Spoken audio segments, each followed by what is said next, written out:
গতবারের তুলনায় এবার বিধানসভা ভোটে রাজ্যে বিজেপির আসন সংখ্যা বেড়েছে।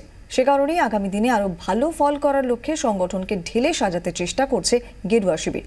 অথচ দলের অন্দরেই এখন জোর বিতর্ক।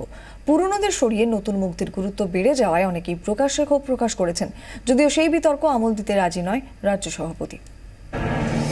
শ্রমিক ভট্টাচার্য, রিতেশ তিওয়ারি কিংবা অশোক সরকার একসময় রাজ্য বিজেপিতে বলতে এদের নামই উঠে আসতো, কিন্তু আজ নিজের দলেই যেন ওরা ব্রাত্য।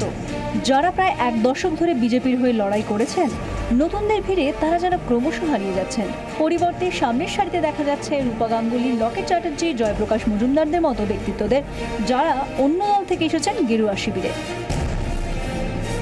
আর এতেই পদ্ম শিবিরের অন্দরে ক্ষোভ। পুরনো পন্থীদের প্রশ্ন, দলে অপেক্ষাকৃত যারা নবীন, তারা কি আদৌ বিজেপির ভাবাদর্শ এবং মতাদর্শের সঙ্গে নিজেদের মানিয়ে নিতে পেরেছেন?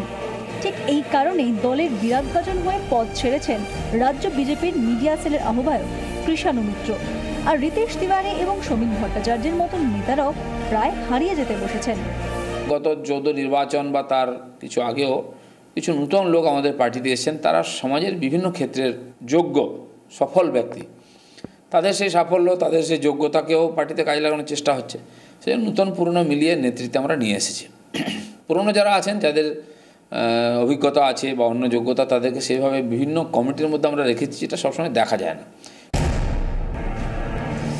একদা বামপন্থী মনোভাবাপন্ন রূপা গাঙ্গুলি এখন বিজেপির অন্যতম মুখ।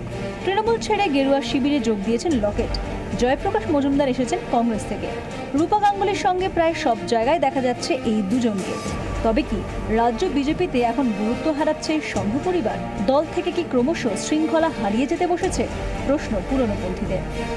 হতে পারে মানুষ সবসময় লাইমলাইটে থাকতে চায়, রাজনীতিতে। যাদের হয়তো আমরা বলেছি অন্য কাজ করুন, তাদের হয়তো অসুবিধা হচ্ছে। আমাকে কেউ বলেন এটা, সবাই বলেছেন যে আমাকে কাজ করার সুযোগ দেওয়া হোক, আর আমিও বলেছি সবাইকে আমরা কাজ করার সুযোগ দেবো।